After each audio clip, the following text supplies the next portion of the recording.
por este mistério, inclusive Jesus Cristo, sempre acompanhado por homens e sobretudo mulheres, o apoiando naquilo que era necessário a nível de socorro. As mulheres acompanhavam o Senhor, davam as suas ofertas e acredito que faziam alimento para Jesus. Passavam a ferro e lavavam a roupa. Amém, igreja? Amém. Glória ao Senhor. Serviam ao Senhor, e isto é um socorro. A parábola fala, amados irmãos, dos talentos. Quem não conhece essa parábola? Recebidos, em que granjearam outros tantos. A um o Senhor deu 10, ele granjeou outros 10. A outro o Senhor deu 5, ele granjeou outros 5. Até que a um outro deu 1, e ele escondeu na terra. Foi repreendido porque deveria depositar no banco para dar juros. Amados irmãos, socorrer homens de Deus, a evidência também é um investimento espiritual que traz bons juros. Os irmãos estão entendendo? Se tu não podes fazer, podes abençoar quem está fazendo, e o Senhor faz com que tu tenhas benefício, sejas abençoado, e há juros no reino de Deus. Amados irmãos,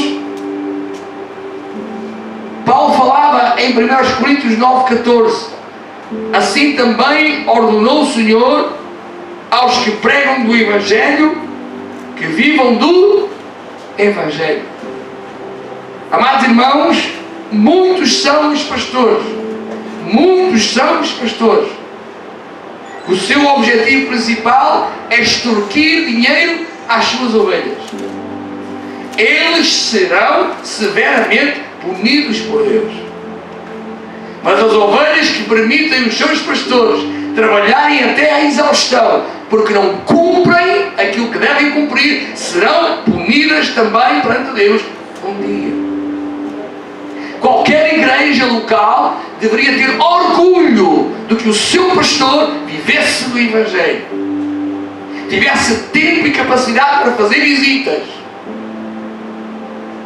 e pudesse fazer a obra do Senhor, não de forma parcial, mas inteira. Que isto não seja obstáculo neste ministério. Mas o que é bom é bom, o que é excelente. E o bom não substitui o excelente. Posso ouvir um homem da igreja? Nós não estamos vivendo uma situação excelente no entroncamento. É bom, porque servir ao Senhor é bom, custa o que está. E também há homens que não pedem muito. Olhem, Eliseu não pediu nada e ficou tão feliz com uma mesa, uma cama, um candeeiro, uma cadeira, uma casa pequena. Ficou feliz. Os homens de Deus não buscam riquezas, mas qualquer homem de Deus precisa de uma cama, de uma mesa, de uma cadeira, de um candeeiro. Amém, amados irmãos? Isso precisa. Interessante a expressão pequeno quarto. Ela era uma mulher rica, ofereceu-lhe um pequeno quarto. Dentro do pequeno quarto, apenas o básico para a manutenção do certo Senhor. Hoje em dia, infelizmente, perdeu-se o espírito de modéstia. Perdeu-se o espírito de modéstia. Um pastor que não tenha uma Mercedes à porta e que não tenha guardas, não tenha seguranças, já não tem a bênção de Deus. Perdeu-se a modéstia que todos os grandes homens de Deus devem ter. E aqui eu estou falando de um equilíbrio, nem 8, nem 80. Irmãos angolanos, deixem-me falar para vocês, e é bom que hoje a igreja não está muito cheia. É raro o crente angolano que chega a Portugal, que não está doutrinado para dar o dízimo, chega a Portugal, frequenta a igreja em Portugal, não dá o dízimo. São raros os que não. Estão a entender, amados irmãos? Em vez de abençoarem, em vez de motivarem as pessoas a fazer o que vocês fazem bem lá, fazem mal e copiam aquilo que os portugueses fazem mal, porque é muito difícil encontrar um português que dê o dízimo.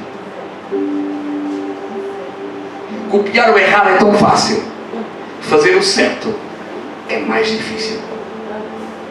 Os irmãos estão a entender a palavra do Senhor, amados irmãos?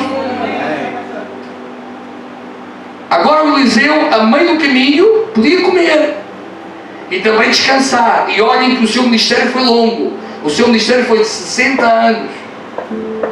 Este apoio de socorro foi durante muito tempo. Quem tem um dom de socorro, ministério de socorro, não para de ajudar. E quanto mais dá, mais recebe. Quanto mais dá, mais recebe.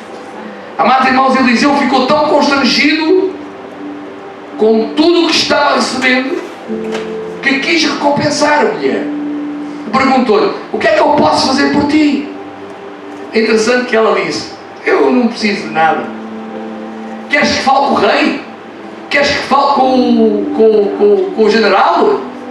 Eu não preciso de nada. Eu vivo no meio do meu povo, eu não preciso de nada. Eu tenho tudo, eu não preciso de nada. Aleluia, glória a Deus, glória ao Senhor. Então Eliseu pergunta ao seu moço, ao Geazi: haverá alguma coisa que a mulher gostasse de ter e que não tem? E aqui aparece, amados irmãos, o tema da nossa mensagem. Ela tem um sonho. Ela tem um sonho. Ela tem um sonho de ser mãe. E ela não consegue ser mãe, porque o marido já é velho. Amados irmãos, uma casa sem falta de nada, mas triste pela ausência de uma criança. Há para aí tantas casas que não têm falta de nada, mas estão vazias. Estão vazias e estão tristes. Os versos 15 a 17 mostram o diálogo que Eliseu teve com ela, prometendo a promessa de um filho e o cumprimento da promessa. Quando Deus promete, cumpre sempre, mesmo que achemos por tardia. O Senhor sempre cumpre.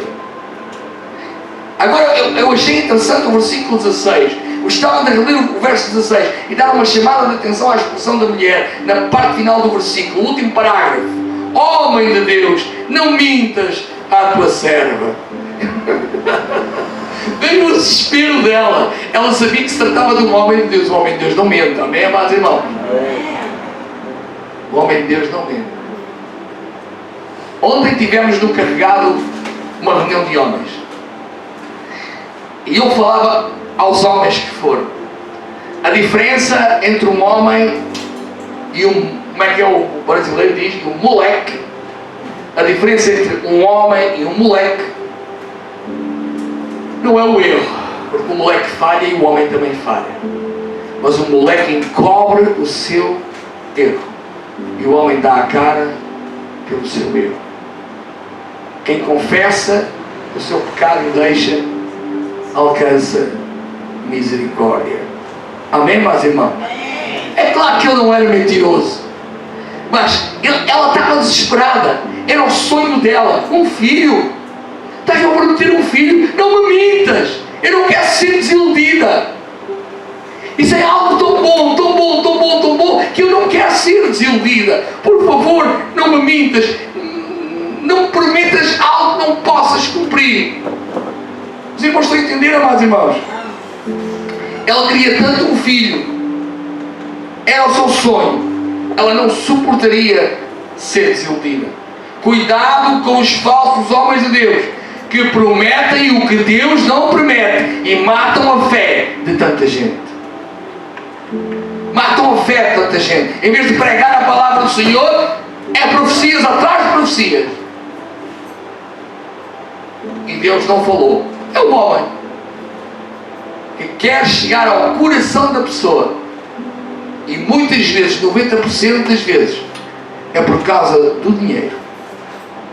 Porque quando se diz aquilo que a pessoa quer ouvir, é mais fácil escorregar. Agora, quando se diz aquilo que a pessoa não quer ouvir, é mais difícil. Mas aqui nós temos que falar aquilo que Deus manda falar e ponto final. Amados irmãos, cuidado com os falsos homens de Deus que prometem o que Deus não fala e matam a fé de tanta gente. No início do ano 2023, eu reiniciei o meu ministério após estar 5 anos parado. E eu falei com o meu chefe lá no hospital, e disse-lhe: olha, possivelmente eu vou ter que deixar este trabalho, porque vou reiniciar o meu ministério pastoral. Devido aos horários, há uma incompatibilidade. Mas ele disse: não, Paulo, eu não te quero perder. Eu vou arranjar maneira de conseguires ir sempre à tua missa.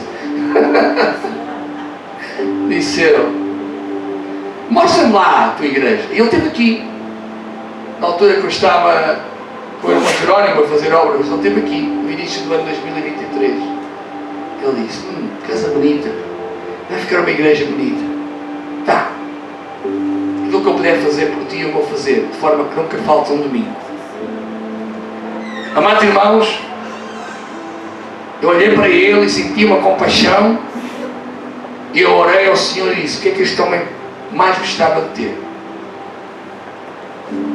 Ele andava já há 5 anos a tentar ter um filho.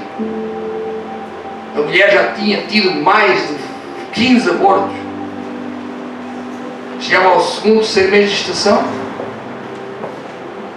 ela abortava. E eu aqui orei: Senhor, este homem está-me a facilitar a vida para eu poder te servir, Senhor. Eu te peço, pelo amor do teu nome, pelo amor do teu nome, Senhor, eu te peço, permite que ele seja pai, que ele tenha um filho. E para que houvesse testemunhas, eu contei a um outro colega e disse: olha, hoje na minha igreja orei para que o Fábio conseguisse ser pai.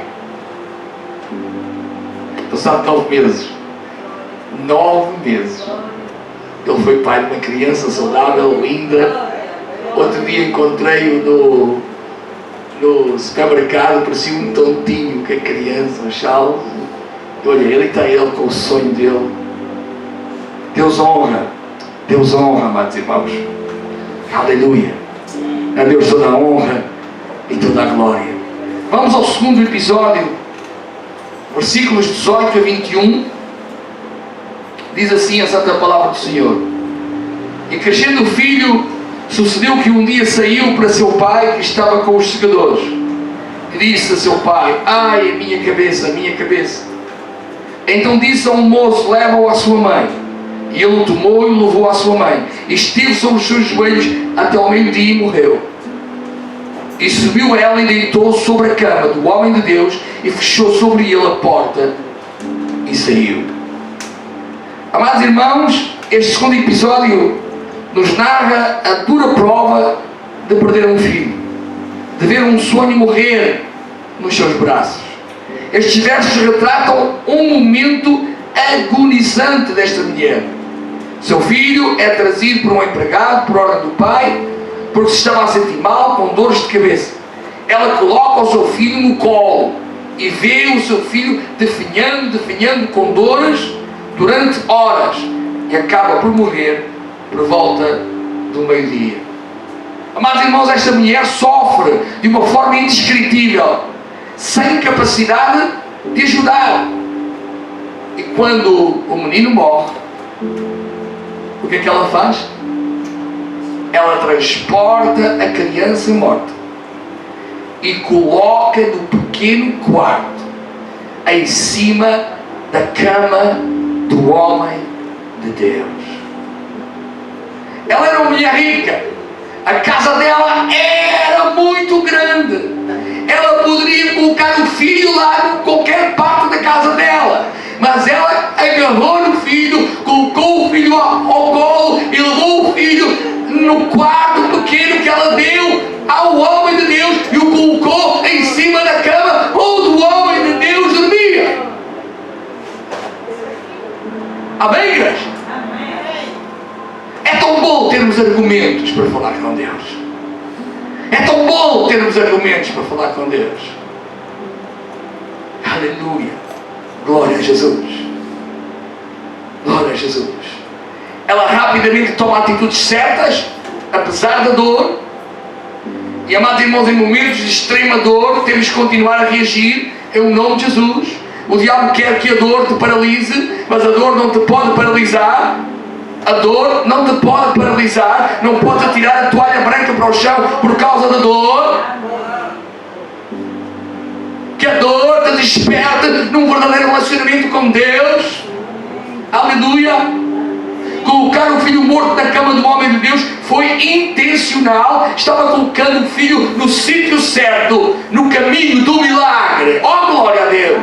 Estava dizendo: a tua promessa está morta na cama que eu doei ao teu representante na terra. Forte. Amém, igreja? Deixou o filho e foi ter com o homem de Deus ao Monte Carmelo.